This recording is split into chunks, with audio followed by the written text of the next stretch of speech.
Astaghfirullah. Assalamualaikum warahmatullahi wabarakatuh. Bihamdillahi wassalatu wassalamu ala rasulillah wa ala alihi wa sahbihi wa mawalah wa la hawla wa la quwata illa billahi wa ba'du.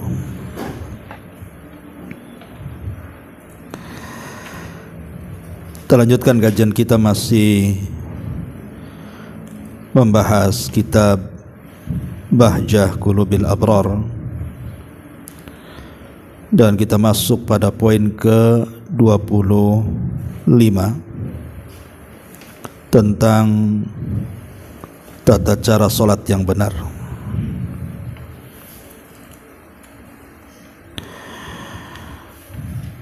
Kita baca hadisnya baru kita terangkan. An Malik ibni al-Huwairithi radhiyallahu anhu qala qala Rasulullah sallallahu alaihi wasallam sallu kama ra'aitumuni usalli wa idza hadaratis salatu falyu'adzin lakum ahadukum wal ya ummakum akbarukum, muttafaqun alaihi. Dari Malik ibn Huwairith radhiyallahu an, dari Nabi sallallahu alaihi wasallam, beliau bersabda, salatlah kalian sebagaimana kalian melihat aku salat, dan apabila telah datang waktu salat, hendaklah salah seorang di antara kalian mengumandangkan azan, dan hendaklah yang menjadi imam di antara kalian adalah orang yang paling tua yang ada di tengah-tengah kalian. Ma'asyiral muslimat yang dimuliakan Allah Azza wa Jalla, hadis ini sangat penting sekali, Bu. Mohon kajian di siang hari ini agak sedikit diperhatikan, Bu, karena kita bicara tentang sholat. Dan bisa disiapkan pensilnya dengan bukunya, tolong dicatat, karena kita akan menjelaskan secara ringkas seputar sholat. Ma'asyiral muslimat yang dimuliakan Allah subhanahu wa ta'ala, sholat ini ada rukun-rukunnya, ada wajib-wajibnya, dan ada sunnah-sunnahnya, dan juga ada pembatal-pembatalnya, serta hal-hal yang menyimpang dalam solat sehingga terjerumus kepada sifat solatnya munafik. Baik, secara ringkas saya akan sebutkan apa itu rukun solat, apa itu wajib solat, apa itu sunnah-sunnah solat, termasuk pembatal-pembatalnya, dan perangai-perangai orang yang solat ini yang dikatakan solat munafik itu seperti apa. Tidak memperpanjang mukaddimah karena pembahasannya banyak. Yang pertama, di antara rukun solat itu adalah al-qiyamu fil fardhi ma'al qudrati, berdiri pada solat wajib kalau ada kemampuan. Berdiri pada solat wajib kalau ada kemampuan. Artinya dalam solat sunnah bukan rukun, karena Rasul pernah solat sunnah duduk. Tetapi Rasul menjelaskan, orang yang bisa berdiri dalam solat sunnah kemudian dia duduk, maka pahala solat yang duduk separuh daripada pahala solat yang berdiri. Itu kalau dalam bab salat sunnah. Tapi dalam salat wajib tidak ada seperti itu. Kalau dia sanggup berdiri, tidak berdiri, batal salatnya. Karena berdiri dalam salat wajib itu hukumnya rukun, dan rukun itu tidak bisa ditinggalkan dan tidak bisa digantikan. Ingat, tidak bisa ditinggalkan dan tidak bisa digantikan. Lain dengan wajib, bisa digantikan dengan sujud sahwi. Kalau rukun tidak bisa digantikan, harus didatangkan. Dan orang yang meninggalkan rukun baik sengaja ataupun tidak disengaja, baik ingat ataupun lupa, baik karena kejahilannya dia tidak melakukan rukun, semuanya batal kalau meninggalkan rukun. Itu catatan penting, ya. Saya ulangi, orang yang meninggalkan rukun tidak bisa digantikan dengan sujud sahwi. Dan kalau sampai ditinggalkan, apakah ditinggalkannya ingat ataukah tidak ingat, sengaja atau tidak disengaja, atau karena kejahilan, karena dia mungkin baru mengenal salat, tetap batal. Dia harus mendatangkan rukun. Lah, yang pertama rukun itu adalah berdiri dalam salat. Adapun niat memang menjadi khilaf ulama. Ada yang mengatakan syarat salat, ada yang mengatakan rukun salat. Dalam mazhab Syafi'i ada yang masukkan niat itu bagian daripada rukun. Dalam mazhab Hambali niat itu bukan rukun, dia adalah syarat, dan itu yang benar. Jadi yang pertama, rukun salat itu adalah berdiri. Ini yang pertama. Yang kedua, takbiratul ihram. Takbiratul ihram itu bukan mengangkat kedua tanganmu. Takbiratul ihram itu ucapan Allahu Akbar. Kalau mengangkat tangan itu sunnah hukumnya. Walaupun tidak mengangkat tangan tidak ada masalah. Tetapi kalimat Allahu Akbar di permulaan salat yang disebut dengan takbiratul ihram ini bagian daripada rukun salat. Kalau sampai tidak takbiratul ihram, maka batal salatnya. Contoh umpamanya ibu masbuk, imam sedang sujud, ibu langsung nyelonong mengikuti imam sujud tanpa takbiratul ihram, batal salatnya. Karena takbiratul ihram itu rukun. Ini yang kedua. Kemudian yang ketiga, qiraatul Fatihah, membaca surat Al-Fatihah. Membaca surat Al-Fatihah itu rukun daripada rukun-rukun salat. Tetapi yang menjadi khilaf adalah ketika kita menjadi makmum di belakang imam yang dikeraskan. Itu menjadi khilaf ulama, apakah makmum membaca Fatihah atau tidak. Dalam mazhab Syafi'i tetap membaca Fatihah. Dalam mazhab yang lainnya cukup mendengarkan bacaan imam. Tapi kalau kondisi imam itu tidak dikeraskan, seperti zuhur, asar, atau mungkin sholat sendirian, maka tidak boleh meninggalkan Fatihah dalam sholat, karena bisa membatalkan sholat. Ini yang ketiga. Yang keempat, ruku. Ruku adalah bagian daripada rukun sholat. Dan ingat, ruku ini sangat-sangat penting dalam sholatmu, karena dosa-dosa orang-orang yang sholat itu bisa tergugurkan dalam kondisi dua. Pertama ketika ruku, yang kedua ketika sujud. Makanya tolong dalam sholat itu perhatikan ruku dan juga perhatikan sujud, karena di dua tempat inilah Allah gugurkan dosa-dosa kita saat sedang sholat. Karena banyak orang-orang yang kemudian tidak tumakninah dalam rukunya. Dia cobalah. Makanya saya heran kadang-kadang ada seorang salat taraweh, kemudian rukunya belum, kita sebagai makmum saja belum membaca apa-apa, imam sudah ya tidak. Cemana itu caranya? Ya, makanya sekali lagi di sini bahwa ingat ruku itu rukun, maka tumakninahlah dalam ruku. Kemudian yang nomor 5, bangkit dari ruku. Bangkit dari ruku itu maksudnya i'tidal. Ingat, bangkit dari ruku menuju i'tidal itu bagian daripada rukun salat. Kemudian yang nomor 6, sujud. Dan sujud ini ingat harus menempel 7 anggota badan. Kalau tidak sah sujudnya. 7 anggota badan sujud itu maknanya 2 tangan, 2 lutut, 2 ujung kaki, kemudian dahi plus juga ujung hidung.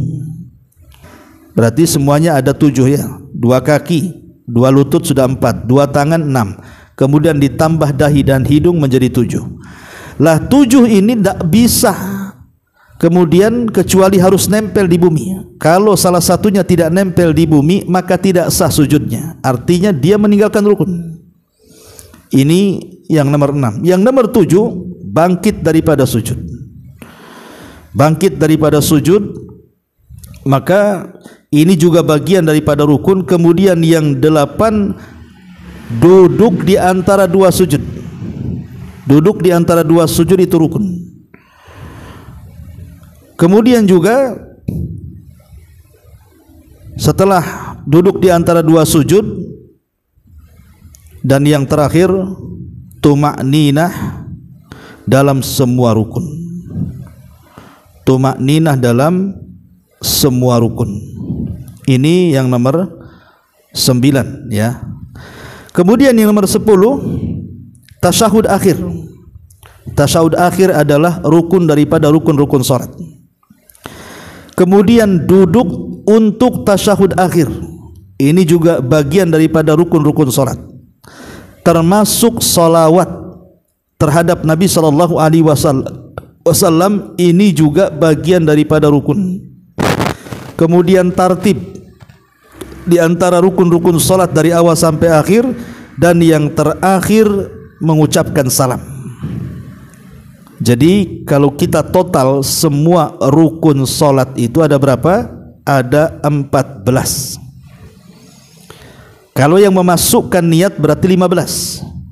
Tapi yang tidak memasukkan niat berarti 14. Lah, rukun-rukun ini Bu, tidak bisa ditinggalkan. Kalau sampai ditinggalkan masalah solatnya, karena tidak bisa digantikan dengan sujud sahwi. Dalam kondisi apapun, maka rukun tetaplah rukun, tidak bisa ditinggalkan. Kalau sampai ditinggalkan, batal solatnya. Saya ulangi Ibu ya, dari awal secara cepat. Pertama, berdiri dalam solat.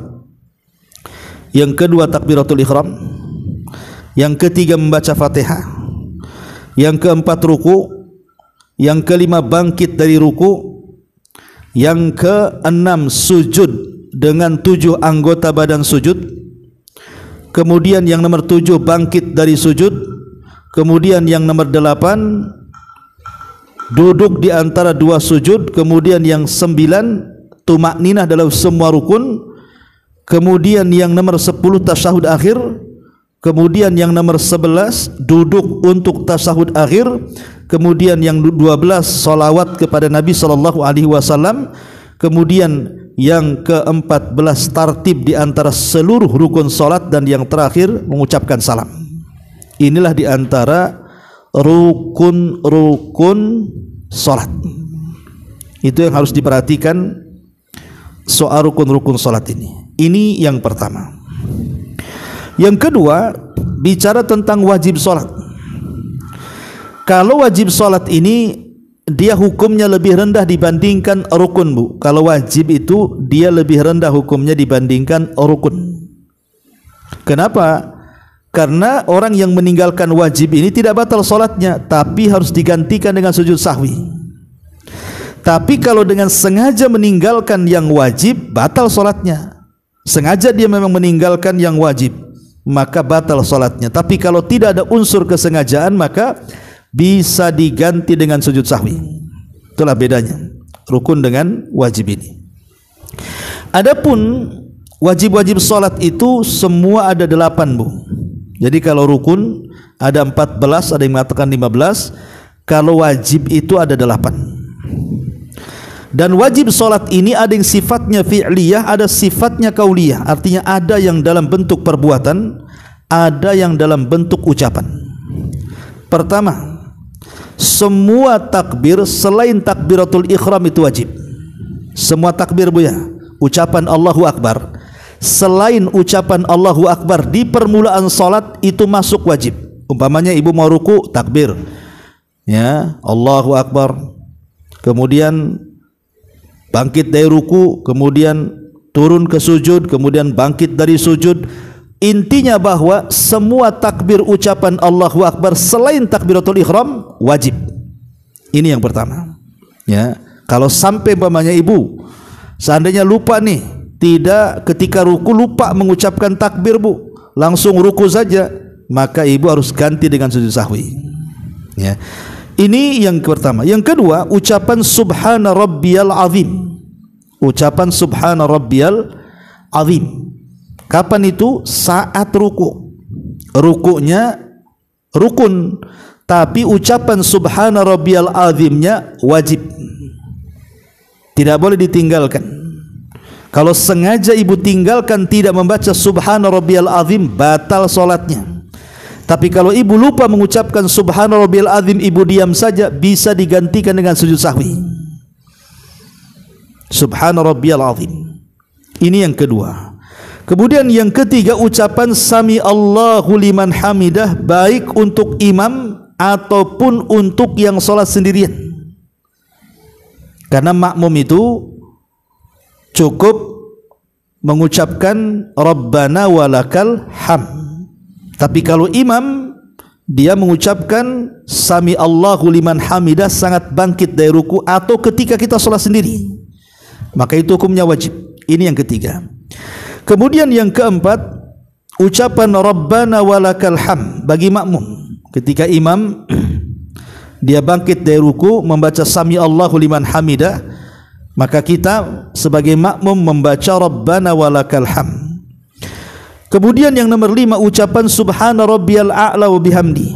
Jadi sujudnya itu rukun, tetapi bacaan sujudnya wajib. Subhana rabbiyal a'la dalam sujud. Tetapi yang wajib itu satu kali saja, Bu. Seperti ketika ruku atau ketika sujud. Ketika ruku kan Subhana rabbiyal azim, ketika sujud Subhana rabbiyal a'la. Itu yang wajib satu kali. Kalau ibu tambah 2 sampai 3 kali, berarti tambahannya itu sunnah, karena yang wajib satu kali. Ini juga termasuk yang poin kelima, wajibatus salah. Kemudian poin yang keenam, ucapan Rabbighfirli. Kapan itu? Di antara duduk di antara 2 sujud. Duduk di antara 2 sujud itu rukun, tapi bacaannya Rabbighfirli itu wajib. Jangan ditinggalkan. Minimal 1 kali, lebih daripada itu sunnah, ya. Kemudian yang nomor 7, tasyahud awal. Tasyahud itu kan ada 2, Bu. Ada tasyahud awal, ada tasyahud akhir. Kalau tasyahud akhir rukun, tapi kalau tasyahud awal wajib. Berarti kalau ibu lupa nih tidak tasyahud awal, tidak membatalkan salat, cukup ibu sujud sahwi sebelum salam. Tapi kalau ibu meninggalkan tasyahud akhir, batal salatnya karena meninggalkan rukun. Ya, ini harus dipahami. Kemudian juga duduk untuk tasyahud awal. Duduk kepada tasyahud awal, dari sujud ke tasyahud awal itu kan duduk, maka itu termasuk wajib daripada salat. Berarti di sini ada 8, Bu, ya.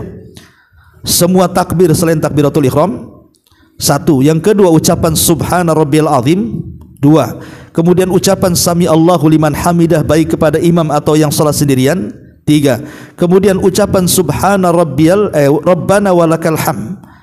Kemudian yang kelima, Subhana rabbiyal a'la ketika sujud. Kemudian Rabbighfirli, ucapan di antara 2 sujud, duduk di antara 2 sujud. Kemudian yang nomor 7, tasyahud awal.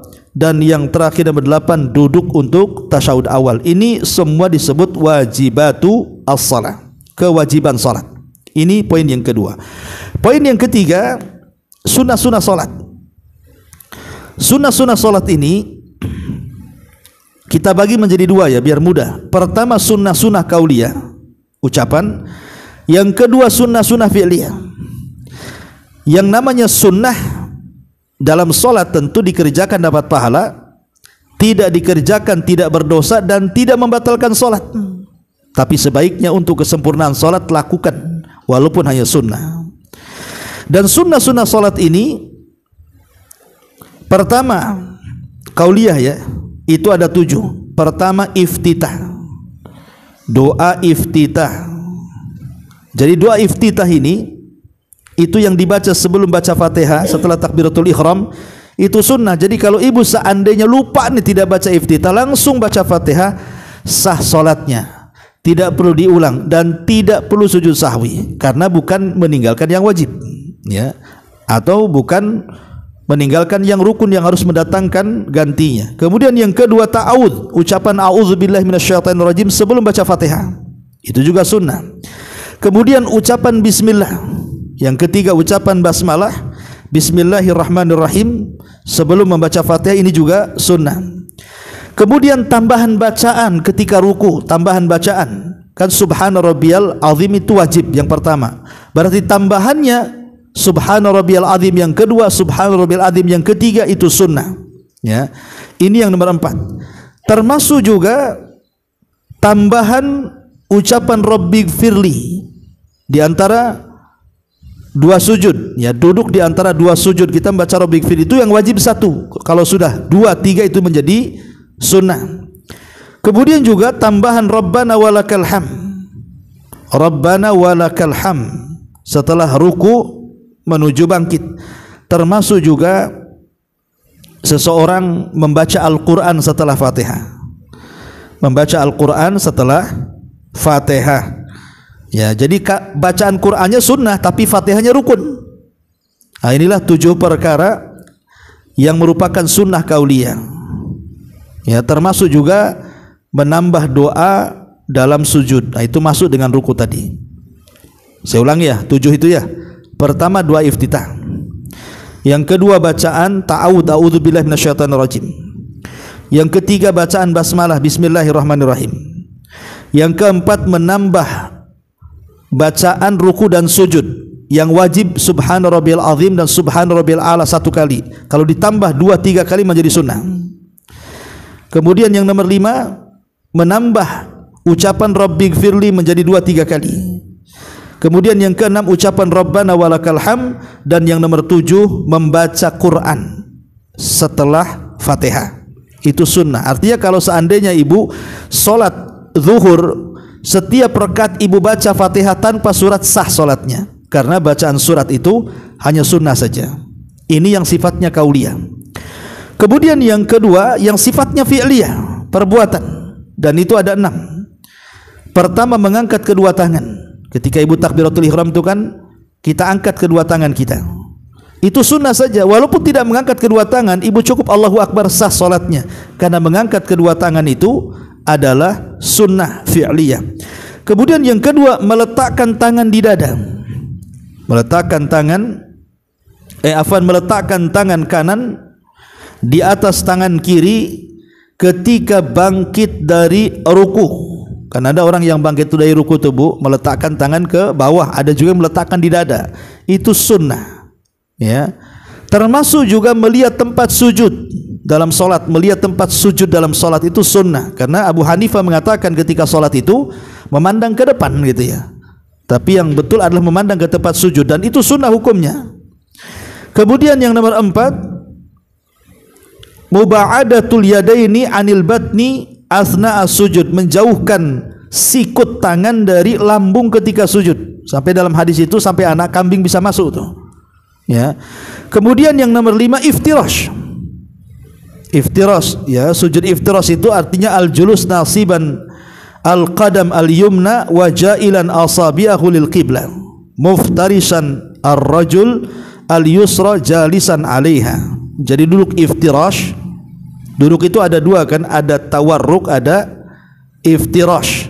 Ya, jadi duduk iftirash ini kan ada tasyahud awal, tasyahud akhir tuh. Ada yang melabuhkan pantatnya di tanah dan itu tasyahud akhir, ada yang meletakkan pantatnya di atas tumit dan itu tasyahud awal. Nah, itulah ada yang disebut dengan iftirash, ada yang disebut dengan tawarruk. Ya, ini dua-duanya sunnah. Kemudian yang ke-6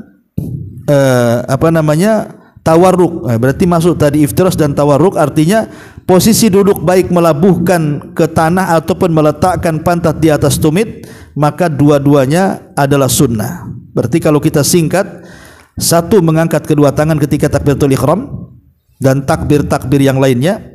Kemudian meletakkan tangan kanan di atas tangan kiri sebelum ruku atau setelah ruku. Kemudian yang nomor 3 memandang tempat sujud. Kemudian yang nomor 4 menjauhkan sikut dari lambung. Kemudian yang nomor 5 duduk iftirash, dan yang terakhir duduk tawarruk. Lah ini 6 ini disebut sunnah fi'liyah. Ini sunnah fi'liyah. Inilah yang disebut dengan rukun-rukun salat, wajib-wajib salat, dan sunnah-sunnah salat. Saya ulangi, kalau rukun tidak bisa ditinggalkan. Tidak boleh ditinggalkan. Dan kalau sampai ditinggalkan tidak tergantikan dengan sujud sahwi. Tidak bisa digantikan. Rukun itu kalau ditinggalkan batal. Dia harus mendatangkan rukunnya. Ya. Dan kalau sampai meninggalkan, apakah dia sengaja atau tidak sengaja, lupa atau ingat, ataupun karena kejahilannya, tetap batal salatnya, karena harus mendatangkan yang ditinggalkannya. Kalau yang wajib tidak membatalkan, tapi bisa digantikan dengan sujud sahwi. Tapi siapa yang meninggalkan secara sengaja, batal salatnya. Tapi kalau sunnah, tidak. Dikerjakan dapat pahala, tidak dikerjakan tidak membatalkan salat, dan tidak harus sujud sahwi. Baik ditinggalkan secara sengaja atau tidak, lupa atau ingat, kejahilan atau karena kecerdasan, tidak ada masalah meninggalkan sunnah. Tapi kalau mengerjakan itu tentu sebuah kebaikan di dalam salat. Ini poin yang ketiga. Masuk pada poin yang keempat, pembatal salat. Apa saja pembatal salat itu? Pertama, pembatal salat itu ibu salat tanpa wudu. Salat tanpa wudu batal. Ya. Ini yang pertama. Yang kedua, ibu tahu dalam pakaian ibu ada najis. Jadi ketika ibu salat baru ingat, iya, tadi di baju saya ada kencing si dedek. Ibu sengaja terus sampai salat, tidak mau diganti, tidak mau dilepas, maka batal salatnya. Yang ketiga, terbuka aurat bu. Seperti ibu sholat tidak pakai kaos kaki, nampaklah kakinya. Atau umpamanya ibu sholat nampak rambutnya, nampak lehernya. Atau maaf bu, terkadang ibu pakai baju, ya, lengannya itu terlalu ke atas, sehingga kalau ruku itu ketarik, sehingga kelihatan pergelangan tangannya, tidak sah sholatnya. Ya, makanya kenapa harus dipanjangkan tuh pakaian ke lengan itu, supaya kalau ketarik tidak tidak tampak pergelangannya. Jadi batal salatnya. Atau mungkin seorang laki-laki yang menggunakan pakaian robek, bolong-bolong, nampak auratnya, maka nampak aurat ini membatalkan salat. Ini yang pertama. Ini yang ketiga ya, salat tanpa wudu, kemudian salat berpakaian najis dan dia tahu. Ya, tapi kalau tidak tahu sampai selesai sholat, maka sah sholatnya gitu ya. Tapi kalau dia tahu di tengah-tengah sholat, harus dicopot. Kalau tidak, sengaja dia sholat dengan pakaian itu, batal sholatnya. Kemudian yang ketiga, terbuka aurat. Kemudian yang keempat, sholat sebelum waktunya. Sholat sebelum waktunya, maka ini batal sholatnya. Ya. Kemudian juga ingat, meninggalkan yang kelima, meninggalkan rukun dengan sengaja. Lupa atau ingat. Ya, tadi saya sudah katakan meninggalkan rukun dengan sengaja atau dengan lupa, ataupun karena kejahilannya, tetap batal salatnya karena tidak bisa digantikan dengan sujud sahwi. Kemudian juga menambah rukun. Ditambah ruku. Saya ingin ruku 2 kali, ingin sujud 2 kali, ditambah dari dia, bukan dari syariat. Dia nambah-nambah. Nambah-nambah ruku, nambah-nambah sujud. Nah, itu batal salatnya. Kemudian juga sengaja meninggalkan wajib. Sengaja tidak mau membaca Subhana Rabbiyal A'la, tidak mau membaca Subhana Rabbiyal Azim, batal salatnya. Ya. Kemudian juga banyak bergerak tanpa hajat dan terus-terusan. Jadi dia banyak bergerak, entah mainin kancing, entah mainin janggut, mungkin ibu mainin pakaian gitu ya. Gerakan-gerakan yang dimainkan itu bukan gerakan salat, tapi dia digerakkan dalam salat dan sifatnya terus-terusan tanpa darurat, batal salatnya. Ya. Kemudian juga tidak tumak nina, cepat. A'udzubillahi minadh dhalin, amin. Nah, kan ada yang gitu bu. Ya. Nah, ini apa ini? Kok tahu dhalin saja? Ya. Nah, ini terlalu cepat bacaannya, terlalu cepat gerakannya, batal salatnya. Ya. Atau memotong niat bu. Memotong niat itu seperti ini. Ibu salat asar, ketika dapat 2 rakaat, saya belum salat duhur ini, udahlah saya salat duhur aja. Tidak bisa bu, batal salatnya mulai dari awal, karena ibu memotong niat di tengah-tengah. Ini juga termasuk pembatal salat. Ya, kemudian tertawa sampai bersuara. Tertawa sampai bersuara, maka batal salatnya. Kalau hanya senyum saja, maka makruh hukumnya. Ya. Kemudian juga sengaja bicara di luar salat, walaupun hanya dengan 2 huruf. Contoh umpamanya aduh, gitu umpamanya kan. Dan tidak darurat. Lain kalau dia memang sakit, ya, memang sakit sehingga dia harus mengeluarkan kalimat aduh. Tapi kalau dengan sengaja mengatakan kalimat aduh, ini batal solatnya, kan itu kan lebih dari 2 huruf tuh. Ya, walaupun hanya 2 huruf tetap batal solatnya. Termasuk merubah makna surah Fatihah.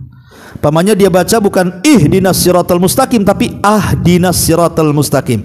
Beda ihdina dengan ahdina. Kalau ihdina berikan hidayah, kalau ahdina berikan hadiah, kan beda Bu itu artinya. Nah, itu kan merubah makna tuh. Yang satu meminta hidayah, yang satu minta hadiah, kan gitu. Jangan dibaca ahdina ihdina atau menghilangkan tasdid dalam kalimat iyyaka. Ya. Karena takut nanti maknanya berubah. Maka merubah makna dalam surah Al-Fatihah sehingga akhirnya kemudian amburadul bacaannya, maka itu bisa membatalkan Fatihah. Lain kalau yang dibaca surat. Karena kan membaca surat itu hukumnya sunnah. Kalau ada kesalahan-kesalahan sedikit gitu ya, mungkin dimaafkan. Tapi kalau Fatihah maka tidak bisa, ya. Ataupun mungkin menangis Bu, tapi nangis itu bukan urusan akhirat. Kalau nangisnya dalam sholat itu urusan neraka, takut azab, takut di padang mahsyar, takut di kubur, tidak apa-apa menangis dalam sholat. Dan itu bagian daripada khusyuk kan. Tapi kalau nangis itu Bu, aduh bulan ini suami paling berapa lagi nih, paling kemarin 1 juta sebulan, jangan-jangan dikurangi pula sama suami, nangis akhirnya. Ini kan urusan dunia Bu, jualan gak laku, nangis dalam sholat, ya kan. Ya, jadi urusan-urusan dunia ingat, atau ingat suami yang sedang safar kemana, ya, nangis. Tidak bisa urusan dunia, nggak boleh. Kalau nangis dalam urusan dunia batal sholatnya. Tapi kalau nangis dalam urusan akhirat dibolehkan. Ya, termasuk juga mengucapkan kalimat kufur sebelum sholat. Pamannya dia istihza, mencela Allah, mencela agama, mencela Nabi sebelum sholat. Tiba-tiba ambil wudhu sholat, percuma sholatnya, Anda kafir. Ya, lah ini 16 perkara ini termasuk pembatal-pembatal solat Bu. Yang saya sebut ini ada 16 perkara, hilangkan itu dalam solat kita, karena itu bisa membatalkan solat. Ya. Kemudian poin yang kelima, ada solat-solat itu Bu yang merupakan sifat-sifat munafik, bukan sifat-sifat orang yang beriman. Seperti yang pertama, ketika dia solat dia tidak mengharap pahala sama sekali. Dan ketika dia meninggalkan sholat pun tidak merasa dosa. Ini munafik ini. Ini ciri-ciri munafik. Ya. Yang kedua, malas ketika berdiri dalam sholat. Wa idza qamu ila sholati qamu kusala. Ketika berdiri dalam sholat malas-malas dia, maunya cepat-cepat aja. Ya. Ini juga termasuk sifat-sifat munafik. Ya. Termasuk yang ketiga, riya dalam sholatnya. Ingin dilihat orang, ingin dipuji orang, ataupun sum'ah, ingin didengar orang. Maka ini juga solat-solat ala munafikin. Kemudian juga solat sampai keluar waktunya karena diakhir-akhirkan. Nantilah. Akhirnya keluar waktu, akhirnya cepat-cepat dia solat. Kalau solat keluar waktu tidak sah, itu solatnya munafik. Termasuk cepat-cepat dalam solat. Ya, gerakannya cepat-cepat. Mulai daripada takbiratul ihram sampai salam itu hanya sekian menit saja. Dari gerakan sampai bacaan itu sampai kita tidak bisa mengikuti dia. Ini salat munafik yang seperti ini. Ya. Karena menghilangkan tumakninah masalahnya. Ya. Termasuk juga ketika salat tidak mengingat Allah kecuali sedikit, yang diingat macam-macam dunia saja. Padahal ketika sedang salat itu, sedang salat kan kita berhadapan dengan Allah. Makanya Allah mengatakan ciri-ciri orang munafik itu la yadhkurunallaha illa qalila. Mereka tidak pernah mengingat Allah kecuali sedikit. Ya. Kemudian juga terus-menerus meninggalkan Jumat dan jamaah. Nah, ini juga termasuk alamat-alamat salatnya orang-orang munafik. Ya, inilah 5 poin Bu yang harus diperhatikan dalam salat-salat kita. Ya, taib kita masuk kitabnya sedikit kita baca di sini. Ya, perhatikan kitabnya Bu di sini. Di sini ada beberapa faedah yang bisa kita petik dari hadis sallu kama raaitumuni usalli. Salatlah kalian sebagaimana kalian melihat aku salat. Dan apabila datang salat hendaklah diangkat seorang muadzin untuk adzin dan diangkat seorang imam yang paling tua di antara mereka. Di sini Nabi sallallahu alaihi wasallam mengatakan sallu kama raaitumuni usalli. Salatlah kalian sebagaimana melihat aku salat. Artinya jangan ibu salat kecuali harus sesuai dengan salatnya Nabi. Ya, karena semua ada tuntunannya. Tidak boleh membuat salat-salat sendiri yang tidak dicontohkan Rasul, karena akan sia-sia. Man amila amalan laisa alaihi amruna fahuwa rad. Barang siapa yang mengamalkan sebuah amalan yang tidak ada contohnya, maka tertolak. Seperti mamanya salat bukan pakai bahasa Arab, pakai bahasa Indonesia. Fatihahnya di bahasa Indonesiakan, suratnya di bahasa Indonesiakan. Ini tidak ada contohnya. Ya, tertolak salatnya. Ini faedah yang pertama dari hadis ini. Kemudian yang kedua, kalimat pertama dalam sabda Nabi sallallahu alaihi wasallam, "Idza hadaratis salatu falyu'adzin lakum ahadukum." Apabila telah masuk waktu salat, hendaklah salah seorang di antara kalian mengumandangkan azan. Kata beliau, hadis ini menunjukkan tentang disyariatkan azan. Bahkan wajib hukumnya karena Nabi memerintahkan azan tersebut. Dan azan itu dikumandangkan setelah masuk waktu salat, kecuali salat fajar, salat subuh. Kenapa? Karena ada dua azan, azan pertama dan azan kedua. Tapi selain subuh maka dikumandangkan ketika masuk waktu. Ya, ini yang harus dipahami tentang hadis ini, masalah azan, ya. Adapun masalah azan sendiri, kita disunahkan untuk tardid, mengikuti ucapan muazin, kecuali dalam hayya 'alas shalah dan hayya 'alal falah. Kita katakan la haula wala quwata illa billah. Baru setelah itu kemudian kita membaca Allahumma rabb hadhihi da'wati tammah was salatil qa'imah ati Muhammadanil wasilati wal fadilah wab'atsu maqama mahmudanil ladzi wa'ata. Ini semua sunnah, ya, bagi orang yang mendengar azan membaca doa ini. Dan doa ini kalau dibaca berarti kita akan mendapatkan syafaat Nabi SAW. Yang kedua, Rasul mengatakan wal ya ummakum akbarukum, dan hendaklah yang menjadi imam adalah orang yang tua di antara kalian. Kalimat yang tua di antara kalian tentu ini ada catatan ulama. Kenapa? Karena ada hadis yang lain di mana Nabi SAW mengatakan ya ummul qaumu aqra'ukum li kitabillah. Hendaklah yang menjadi imam bagi satu kaum adalah yang paling bagus bacaannya. Fa in kanu fil qiraati sawa, kalau dalam bacaannya sama, fa'alamuhum bisunnah, maka siapa di antara keduanya yang paling paham dengan sunnah-sunnah Nabi, terutama hukum-hukum salat. Fa in kanu fi sunnati sawa, kalau dalam pengetahuan agama tentang salat dan yang lainnya sama, fa aqdamuhum hijratan, siapa di antara keduanya yang duluan tobat duluan hijrah, au islaman, ataupun yang paling Islam. Lah kecuali kalau semuanya sama hijrahnya, gitu ya, Islamnya juga sama, maka tua itu yang terakhir. Berarti siapa yang paling tua itulah yang paling utama. Jadi soal tua muda itu justru diakhirkan dalam bab imam salat, Bu, ya. Sebab kalau kita lihat di kampung-kampung itu, perasaan musola masjid itu udah tua-tua imamnya, anak-anak muda tidak boleh maju tuh. Padahal anak muda itu bacaannya bagus, hafalannya banyak kan, kadang-kadang gitu. Bahkan dianggap kualat itu kalau seandainya dia menempati imam. Ini kan karena pengetahuan di kampung kurang paham tentang masalah fikih imam tuh. Ya, padahal masalah ketuaan itu justru diletakkan di akhir hadis. Pertama, kata Rasul, yang cerdas dulu ilmu pengetahuan Qur'annya, tajwidnya, hafalannya, makhorijul hurufnya, dan begitu seterusnya. Kalau umpamanya ada dua-duanya sama, siapa di antara keduanya yang paling cerdas tentang hukum-hukum salat?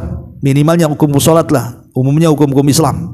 Oh, sama dua-duanya. Berarti pilih di antara keduanya mana yang duluan masuk pesantrennya, mana yang duluan hijrahnya, mana yang duluan taubatnya, mana yang duluan Islamnya, gitu ya.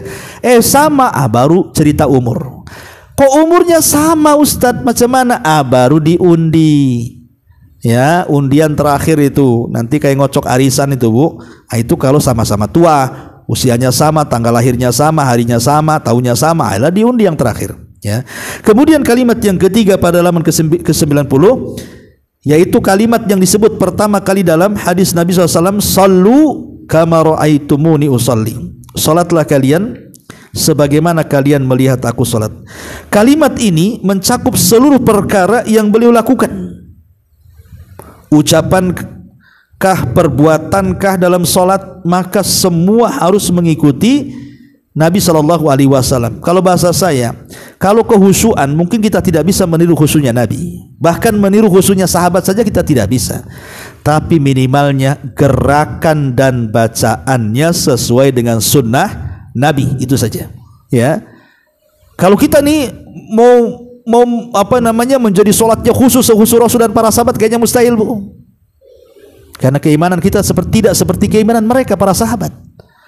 Tapi kita berusaha untuk khusyuk. Tapi yang ibu harus cermati betul-betul, kalau memang tidak bisa khusyuk seperti mereka, maka perhatikan dua perkara dalam sholat, Bu. Pertama, ibu bacaannya perhatikan. Yang kedua, gerakannya perhatikan. Cocokkan keduanya dengan sunnah Nabi sallallahu alaihi wa ala alihi wasallam. Lebihnya ibu bisa baca sendiri ini secara singkat, keterangan dari hadis Nabi SAW pada poin yang ke-25 tentang hadis tata cara salat yang benar dengan hadis Nabi SAW, sallu kama ra'aitumuni usolli, salatlah kalian sebagaimana kalian melihat aku salat. Taib, sebelum saya tutup Bu, kalau ada yang mau bertanya silahkan.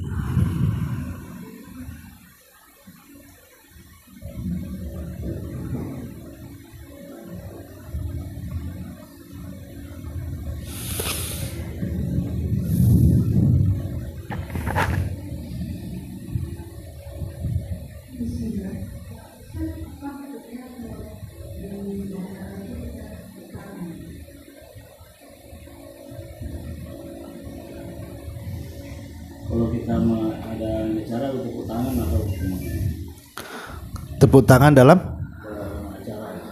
acara event gitu ya, berarti di luar daripada tema ya. Bagaimana hukum tepuk tangan dalam sebuah acara? Ya wallahu alam ya. Kalau itu tasyabuh dengan orang-orang kafir, orang-orang fasik, ya sebaiknya tidak boleh tepuk tangan itu. Karena tepuk tangan kan ada dua.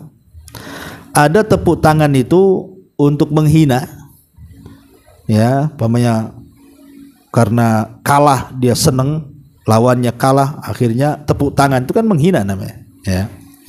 Ada juga karena sebuah kesenangan, umpamanya menghargai seseorang di event-event, umpamanya karena dia berprestasi sehingga kita kasihlah tepuk tangan gitu ya. Saya kira ini perkara-perkara mubah pun insya Allah tidak ada masalah ya. Jadi tepuk tangan itu kembali ke fungsinya.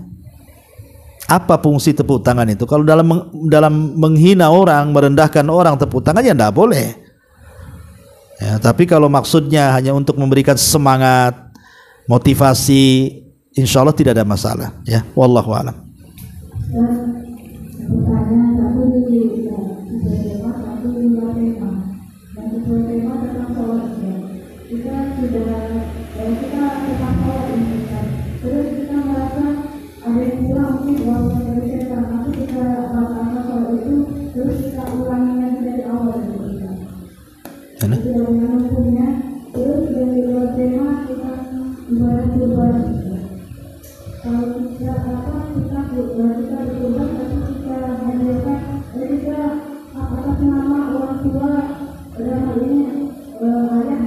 Sudah mati.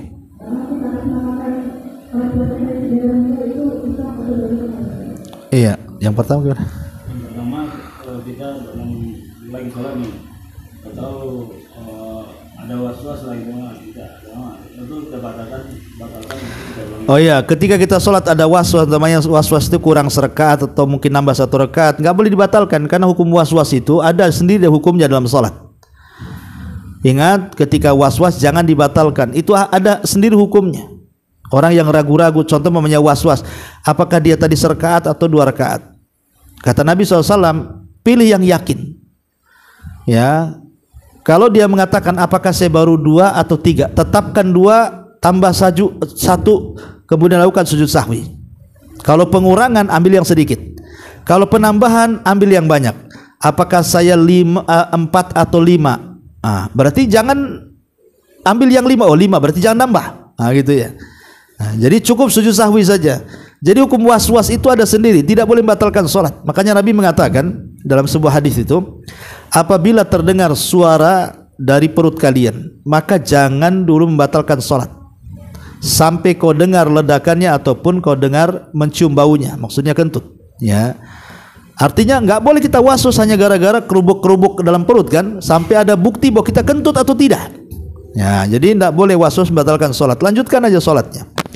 Kalau lupa ya ingat-ingat berapa rakaat, tambah, lakukan sujud sahwi. Kalau lebih ya jangan ditambah gitu, cukup lakukan sujud sahwi. Kalau ragu-ragu umpamanya ya antara ini dan itu, maka milihlah di antara 2 keraguan itu, kemudian lakukan sujud sahwi. Ya, jadi itu dalam waswas ada. Adapun kemudian di luar tema soal kurban bagi orang yang meninggal, itu ada 3 poin. Pertama, mensyarikatkan orang mati ke orang hidup, maka ini boleh.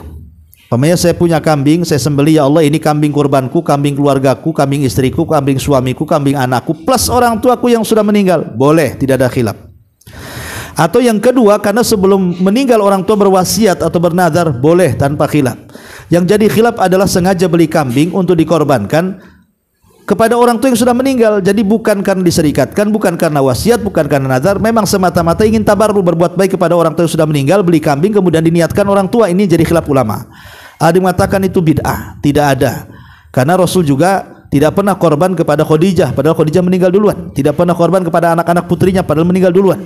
Tapi ada yang mengatakan boleh, tidak ada masalah, walaupun dikhususkan kepada orang tua kalau niatnya sedekah. Karena dalam korban itu kan ada sedekah juga, sepertiga disedekahkan.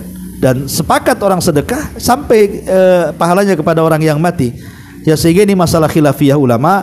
Cuman kalau ingin keluar dari khilaf sebaiknya diserikatkan saja dengan orang hidup. Wallahu a'lam. Kemudian di sini ada pertanyaan juga.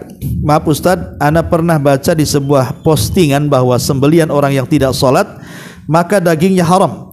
Sedangkan sembelian Yahudi dan Nasrani boleh kita makan. Mohon penjelasan. Maksudnya orang yang meninggalkan sholat sampai taraf kafir.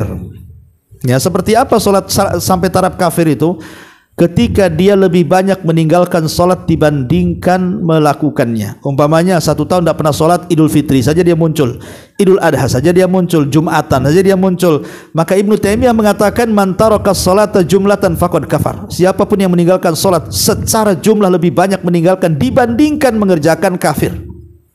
Satu. Yang kedua, orang yang mengingkari kewajiban sholat. Duhur nggak wajib, asar nggak wajib, maghrib nggak wajib, isya nggak wajib, subuh nggak wajib, kafir. Ya, kalau sampai dia mengatakan begitu, bisa kafir. Ya. Adapun kemudian dia sering sholat, cuman sekali-kalilah meninggalkan sholat, bukan karena mengingkari kewajibannya, karena kemalasannya. Ini menjadi mahalul khilaf, tempatnya khilaf ulama. Ada yang mengatakan walaupun dia mengakui kewajiban sholat, kalau meninggalkan sholat tetap kafir. Itu satu pendapat. Tapi pendapat yang kedua tidak. Dia tidak sampai kafir, tapi dia fasik saja, kufrun duna kufrin. Ya, maka sebaiknya jangan meninggalkan sholat karena konsekuensinya berat. Kalau dalam postingan itu kan masih umum ya kata-katanya. Sembelian orang yang meninggalkan sholat haram, sembelian Yahudi Nasrani halal. Itu kan masih umum. Maksudnya kita rinci kapan sembelihan orang yang meninggalkan sholat itu menjadi haram, ketika sampai taraf kafir yang saya sebutkan tadi. Ya, kalau sampai taraf kafir, ngapain sembelihan orang kafir? Ya, karena dia akan murtad dari Islam. Ya, sembelihan orang kafir, karena posisi orang murtad itu di neraka lebih dalam dibandingkan orang kafir asli. Ya, dan orang munafik lebih dalam lagi dibandingkan orang yang murtad. Jadi munafik paling dalam, di atasnya munafik murtad, di atasnya baru orang kafir asli, Yahudi dan Nasrani. Adapun Yahudi dan Nasrani, kenapa dia sah dan boleh dimakan? Karena nas Quran yang mengatakan wa ta'amul ladzina utul kitaba halal lakum, dan makanan ahli kitab itu halal bagi kalian.